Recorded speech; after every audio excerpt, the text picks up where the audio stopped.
So we started from scratch. The player has nothing on him. Our enemy here, his layer and tag is set to enemy. And let's see here, his detection. He has a faction of red NPC, and I set the AI relation to player enemy. The tag and layers is detecting the player. And I just went into the integrations, Invector, and choose the Invector shooter integration. I imported that. Let's see what we have here. So he's still not detecting me, and I cannot shoot him.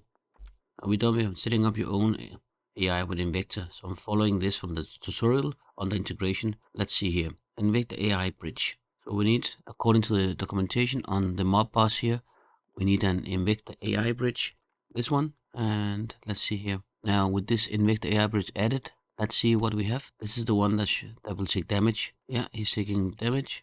Okay, so he's taking damage. Let's see here how it takes the damage, how much. If we go to player, and if I go into the item manager, this one, I have my gun here. If I say change attributes, right now the damage says to 15. If I set that to 100, he died instantly. Now let's test it with only 5 here. I set it to 5 in the handgun, and if we go to the mob boss, look under the Invector AI bridge. Remember, when you put this on, then disregard the health up here. Don't think about this. This is only if you use the scripts manually. But because you're putting in this AI health controller, this bridge here, this is the one you need to look at. So let's take a look and see if he's gonna subtract 5 on each shot. Look at the health. Let's take a shot. Yeah, look at the current health. It subtracted 5. 5 again. 5 again.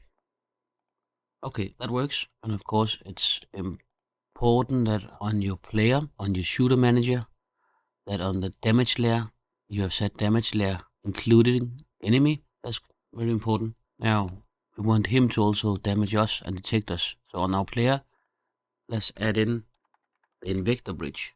This one here. And this will give us a faction and a target position modifier.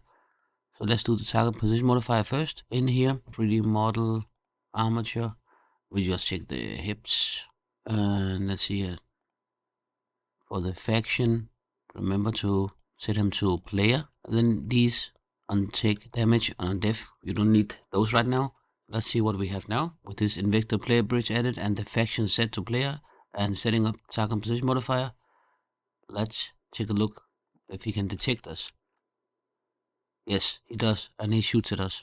As you see on my mob boss here, I've set him up with as a ragdoll with all these colliders. So let's go in and set that up here. I added this location-based damage component from EmeraldAI, and then I just click on set the collider layer to body part, collider tag to ragdoll, and then I press the get colliders. Then I went into his hit multiplier and some of his legs and bumped up the values. But this headshot here, let's see how that works. We go into the script on the V projectile control, and then under the on catch collider hit info, on my it's line 80. So right here, I'll paste in the snippet from the documentation, how to damage an AI who has the location-based damage on here. Remember, put this in damage value in, and then the transformer, and I set the ragdoll power here to 0. Let's save it and test it out. Okay, let's see if we can give him a headshot. Yep, he died instantly. So the ragdoll also works. This is pretty cool. Now go into your item manager on your player, item manager, and then on the gun here, disable this, add to equip area, and then play.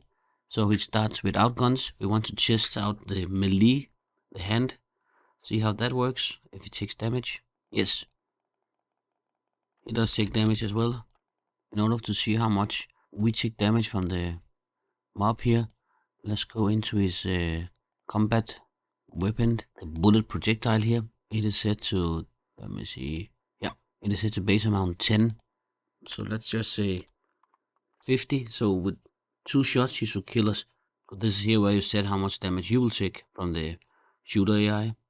So with 2 shots, we should die 1 and 2. Works. And yes, for the melee manager here, this one will show you how much damage you give. This one default damage and the default attack distance, everything is here, but this is the value that goes for both hands and both legs. Don't mind these. I haven't touched anything down here, so the only thing I will change was this value up here, how much damage you'll take on the punch. But this concludes this short tutorial that everything works with the integration package. So start all over and try to follow these steps. Thank you.